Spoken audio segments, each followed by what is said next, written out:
Okay, so this is about the time of year where I would be reading The Night Fairy. So this is the book that we read, and it's a delicious book. She's written other very good books, and she's a Newbery Medal winner, Laura Amy Schlitz, and it's illustrated by Angela Barrett. And I don't, you can't really see it, but when you're in real life, oh, a little bit of the shininess of that, the letters of the Night Fairy. And we can see that here is it's probably the fairy, maybe the Night Fairy, and there's a hummingbird. So here we go, the Night Fairy. Now, there's very few illustrations in this book, and I guess there's like some, but the ones that we really need to pay attention to, I feel like, are these. At the beginning of each chapter, you'll see a little illustration that belongs to that chapter that gives you kind of a clue about what's going to be in the chapter. And this one's called Chapter 1, and it's Florie. And the first sentence is, Florie was a night fairy. So one of the things that I find interesting about books in general is that you can, like, when you read that first sentence, sometimes you're like, yes, I should keep reading. And sometimes you need to see the whole first paragraph. And I feel like the first paragraph of this book is the thing that feels compelling. Okay, so Florie was a night fairy. She was born a little before midnight when the moon was full. For the rest of her life, and fairies can live hundreds of years, that hour, a little before midnight, would be the time when her magic was strongest. Florie was at home in the dark. Like all night fairies, she cast a silver shadow. And now we understand this illustration. So you can see that that shadow doesn't look like our shadow. It's a shadow that glows. So the author is telling us that that's a silver shadow, which helped her to hide in the moonlight. She had great sharp eyes that sparkled like blackberries under dew, and a tangle of wait, hold on a second, let me just say that better. A tangle of dusky curls. Her wings had thin feathers at the tips. These were her sensing feathers. If there was a mouse nearby, Florie felt its body heat through her feathers. If it was about to rain, her feathers felt the water in the air. And then I want to go back and I want you to look at that picture that's on the cover. She does not have wings or feathery wings, tips.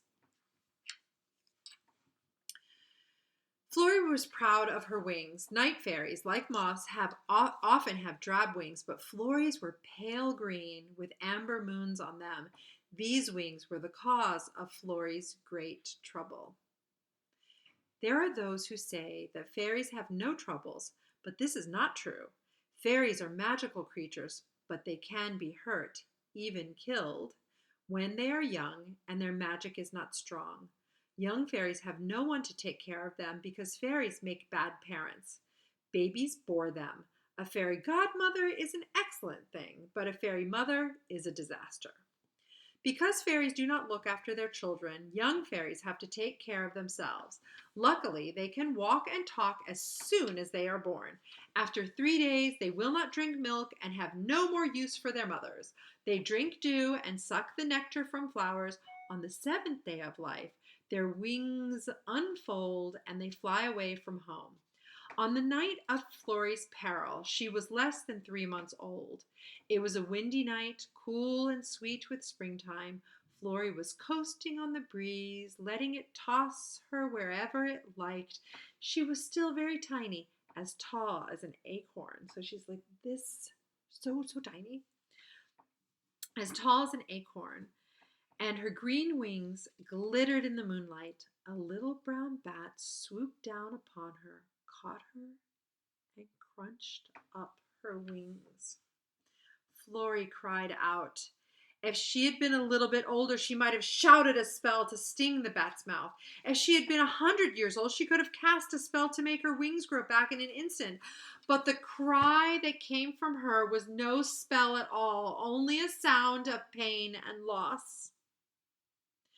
The little bat, realizing his mistake, opened his mouth and spat. he stammered. "So sorry." But Florie did not hear. There was blood on her wings, and she was falling through the night, spinning like a maple seed. She landed on the branch of a cherry tree. She grabbed hold of a clump of white blossoms and clung to them, shaking. Never before had she known pain. For the first time in her life, her eyes filled with tears, but she did not cry. She knew she must think what to do next. She peered through the blossoms. 3 trees stood together: the cherry tree, a thorn apple, and an oak. They were not wild trees. Florie had been born in the woods, and she knew at once that a giant had planted them. A stupid giant, it says. It says that. A stupid giant. Who had not given them room to grow. So in this case, they're saying that the giant is stupid because that giant didn't plant the trees with room to grow. And in this case, stupid means unknowing. She had fallen into a giant's garden. Florie turned, gazing all around. The garden was surrounded by a high wooden fence. At one end was a fish pond with a fountain, and a brick patio with an iron table and 2 chairs, and beyond the patio stood a huge house made of bricks. So now we know. What is that giant? What is it? It's just like something she could be describing my backyard. I have trees planted too close together. Florie let go of the cherry blossoms and ran her hand up her back, trying to feel what was left of her wings. All but one of her sensing feathers had been bitten off. There was a double ruffle of wings going up her spine, but it was narrow and only as wide as her hand, and she knew at once she would not be able to fly. Florie's mouth opened, and a great sob came out. She's crying, sobbing. Her whole heart hurts. The sound frightened her. Bats have keen hearing. Now that she had no wings, she must be careful not to call attention to herself. The night was full of hungry creatures, bats, owls, even the crawling snakes. She gazed up and down the tree trunk. Perhaps she could find a crack in the bark where she could hide. Let me show you the picture of her hiding. Oh, wait, there you go. Oh, she's so tiny. Look at that beetle. But the cherry was a young tree, and its bark was smooth, and the nearby oak was riddled with holes, but there were big hollows that might be homes for bats. At the thought of bats, her blood ran cold. All at once, her eyes fixed on a strange shape. Dangling? Let me read this to you and see if you know what it is. Dangling from the limb of the cherry tree was a little box made of wood. One side had a peg sticking out and a door hole the size of a small dandelion. Florie did not know giants well enough to know that they sometimes made houses for birds and hung them in the trees. It's a birdhouse. Florie stared at the box, head cocked. She sensed that it was empty. It would make a good hiding place. Not too small, but not too big. No bat would be able to fit its wings through the door. A twig grew close to the little box. She darted to the end of the twig, clasped her hands around it, and swung downward, feeling with her feet for the wooden peg. When her toes touched it, she stood, balancing like an acrobat. The box smelled of cedar, which was good. Florie was fussy about smells. The words, "A souvenir from Niagara Falls," were written in a half moon over the door hole. Florie could not read, but she liked the picture underneath, a blue waterfall surrounded by rainbows. That sounds good. Florie, as she climbed up, perched on the edge of the door hole, and then hopped down. Inside it was pitch dark, but Florie's eyes were made for the night, and she had no trouble seeing. The floor was littered with twigs, left over from a time when the house held wrens. Florie shoved the twigs into one corner. All at once, she was so tired that her knees felt weak. She knelt down and curled up on her side.